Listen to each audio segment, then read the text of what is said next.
இந்த வீடியோவில் NCERT history class 12 chapter 11 ஆன ரெபல்ஸ் அண்ட் ராஜோட பார்ட் 5 வீடியோ தான் வந்து பார்க்க போகிறோம். நெக்ஸ்ட் டாபிக் வந்து வாட் த ரிபல்ஸ் வாண்டட். அதாவது 1857 ரிவோல்ட் நடந்திருக்குன்னு பார்த்துருப்போம். அந்த ரிவோல்ட்டில் ரிபல் பண்ண அந்த ரிபல்ஸ்க்கு நிஜமாவே என்னதான் தேவை, எதுக்காக அந்த ரிவோல்ட் நடந்தது அப்படின்றத பற்றி தான் வந்து இந்த டாப்பிக்கில் நம்ம வந்து பார்க்க போகிறோம்.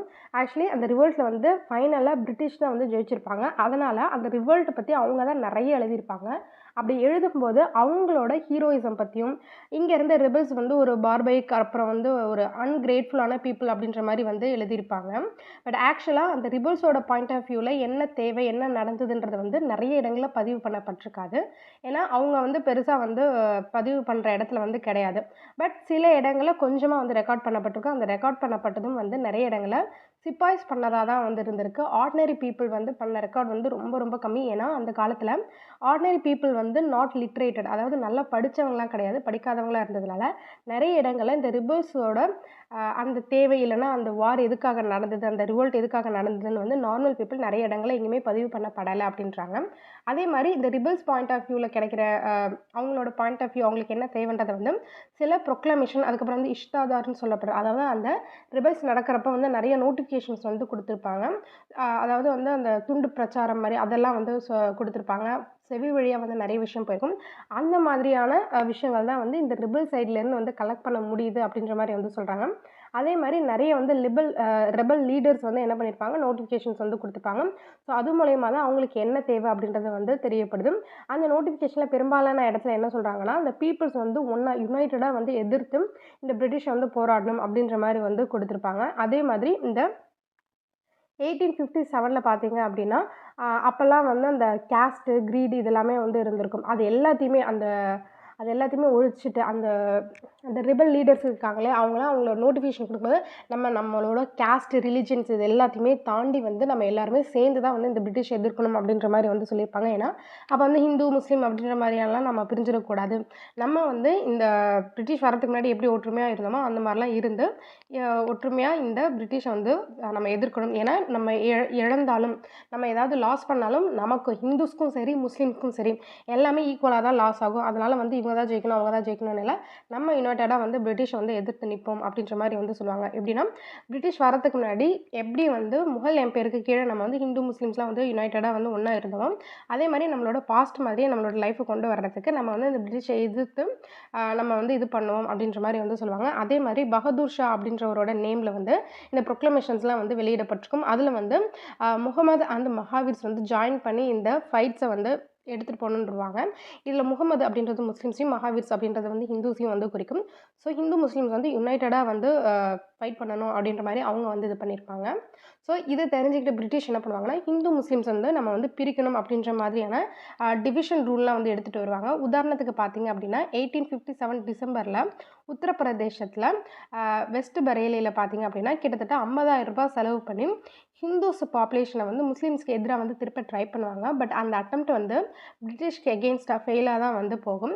நெக்ஸ்ட் வந்து எகெயின்ஸ்ட் த சிம்பிள் ஆஃப் அப்ரசேஷன், அதாவது வந்து அடக்குமுறைக்கு எதிரான ஒரு சிம்பிளாக வந்து இந்த ரிபல் அப்படின்றது வந்து பார்க்கப்பட்டது. ஏன் அப்படின்னா இவங்க வந்து வெறும் பிரிட்டிஷை வந்து எதிர்த்து நிற்காம பிரிட்டிஷ்க்கு கூட இருக்கிற சம்மந்தப்பட்ட எல்லாத்தையுமே வந்து இந்த ரிபல் அப்போ வந்து எதிர்த்து நின்னாங்க.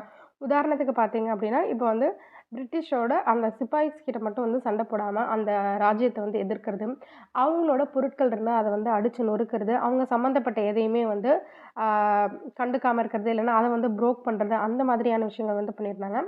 ஏன்னா இந்த பிரிட்டிஷ் வந்து இந்த வார் மட்டும் இல்லாமல், இந்த வார் எதனால் வந்ததுன்னு நம்ம ப்ரீவியஸ் வீடியோலேயே வந்து சொல்லியிருக்கோம். இதுக்கு முன்னாடி அவங்க வந்து ஒரு நாடாக வந்து அவங்களோட கட்டுப்பாட்டுக்குள்ளே கொண்டு வரும்போது பார்த்திங்க அப்படின்னா நிறைய ட்ரீட்டிஸ் வந்து போட்டிருப்பாங்க. அந்த ட்ரீட்டிஸ் எல்லாமே வந்து ப்ரோக் பண்ணியிருப்பாங்க. அதில் சொன்ன மாதிரி வந்து நடந்திருக்க மாட்டாங்க. அதே மாதிரி அவங்கள வந்து ட்ரஸ்ட் பண்ண முடியாத அளவுக்கு வந்து எல்லா விஷயத்தையுமே பண்ணியிருப்பாங்க.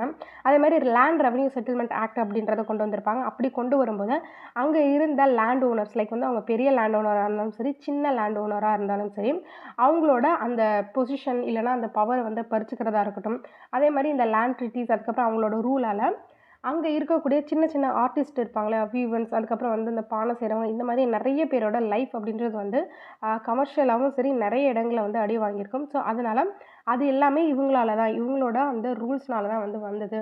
ஸோ இந்த பிரிட்டிஷை நம்ம அட்டாக் பண்ணி நம்ம வந்து நார்மலான நம்மளோட ஒரு செரிஷ்டான அந்த பழைய லைஃப்பை வந்து திருப்பியும் நம்மளோட லா பழைய வேர்ல்டை வந்து ரீஸ்டோர் பண்ணணும், பழைய வந்து லைஃப் வந்து ரீஸ்டோர் பண்ணணும் அப்படின்ற மாதிரியான கொள்கையெல்லாம் எடுத்துகிட்டு வந்து இந்த பிரிட்டிஷ்க்கு எகெயின்ஸ்டாக எல்லா விதத்துலேயும் வந்து சண்டை போடுவாங்க. இது மட்டும் இல்லாமல் அப்போ ஒரு ரூமர் வந்து என்ன பரவிட்டு இருந்ததுன்னா, நம்மளோட ரிலீஜியன், காஸ்ட், அதாவது இந்துஸத்தில் இருக்கக்கூடிய ரிலீஜியஸ், அதுக்கப்புறம் கேஸ்ட்டு, அப்புறம் வந்து முஸ்லீம்ஸில் இருக்கக்கூடியவங்க எல்லாரையுமே வந்து கிறிஸ்டியனாக வந்து மாற்றிட்டு வராங்க. நம்மளோட கலாச்சாரத்தை வந்து இவங்க அழிச்சிட்டு வராங்க, டிஸ்ட்ராய் பண்ணுறாங்க அப்படின்ற மாதிரியான நிறைய ரூமர்ஸ் வந்து அப்போ வந்து பரவிட்டு இருந்தது. ஸோ அதனாலேயும் வந்து இந்த பிரிட்டிஷை எதிர்த்து நிறைய பேர் வந்து இந்த ரெபெல்ல வந்து கலந்துக்கிட்டாங்க. அதே மாதிரி அவங்களுக்கு அவங்க மட்டும் இல்ல. அதாவது இந்த பிரிட்டிஷ மட்டும் இல்ல, அந்த பிரிட்டிஷ் கூட யாரெல்லாம் வந்து கூட்டாளியோ, இல்ல வந்து நண்பர்களா இருக்காங்களோ, உதாரணத்துக்கு இப்ப இந்தியன்ஸே யாராவது அவங்களுக்கு வந்து ஒரு ஃபேவரா இருக்காங்க அப்படின்னா, அவங்களையும் தூக்கி போட்டு மிதிக்கிறதா இருக்கட்டும், இந்த மாரியான வேலைகள்லாம் வந்து பண்ணிட்டு இருந்தாங்க. உதாரணத்துக்கு இப்ப மணி லெண்டர்ஸ் இருக்காங்க அப்படின்னா, அவங்க வந்து பிரிட்டிஷ்க்கு ஃபேவரா இருப்பாங்க. நெறைய மணி குடுப்பாங்க. நெறைய வந்து வட்டி வந்து கலெக்ட் பண்ணுவாங்க. இந்த மாரி இருக்கும்போது அப்படி என்ன பண்ணாங்க அப்படின்னா, அந்த வில்லேஜ்ல இருக்கக்கூடிய ஆ எ எலைட்ஸா இருக்கட்டும், அதுக்கப்புறம் வந்து அவங்களோட அக்கவுண்ட் புக்ஸ், அந்த மணி லெண்டர்ஸோட அக்கவுண்ட் புக்ஸ் இது எல்லாத்தையும் வந்து அ எரிக்கிறது, அவங்களோட வீட வந்து அடிச்சு நொறுக்கிறது, ஃபயர் வைக்கிறது, அவங்களோட ஆஃபீஸ் அந்த இதெல்லாம் இருக்குல்ல, மார்க்கெட் பிளேஸ் எல்லாத்தையும் வந்து அடிச்சு நொறுக்கிறது, இந்த மாரியான விஷயங்களும் வந்து பண்ணிட்டுருந்தாங்க. இது எதுக்காக பண்றாங்க அப்டின்னா, ரொம்ப ஏற்றத்தாழ்வு, அதாவது ரொம்ப ரிச்சும் ரொம்ப புவரும் இருக்கிற மாரி இருக்கு. நெறைய வந்து கடன் குடுத்து, குடுத்து ஏழை ஆயிட்டே போறாங்க. குடுக்குறவங்க பணக்காரங்களாயிட்டே போறாங்க. அதனால வந்து சொசைட்டில ஒரு ஈக்குவாலிட்டி அப்படின்றதே இல்ல. எக்லிட்டேரியன் அப்படின்றதே இல்ல அப்படின்ற மாதிரியான ஒரு தாட்ல, இந்த மாதிரியான அக்கவுண்ட்ஸ் புக்க எரிக்கிறது, அந்த சொசைட்டில வந்து ஈக்குவாலிட்டிய கொண்டு வர்றது, இந்த மாதிரியான நெறைய விஷயங்கள்னால வந்து விஷயத்துக்காக இந்த அக்கவுண்ட் புக்க எரிக்கிறது, இந்த மணிக்கு எகெயின்ஸ்டா நெறைய விஷயங்கள் பண்றதும் வந்து, இந்த ரிபல்ஸ் அப்போ வந்து நெறைய பீப்பிள்ஸ் வந்து பண்ணிட்டுருந்தாங்க அப்படின்ற மாரி வந்து சொல்றாங்க.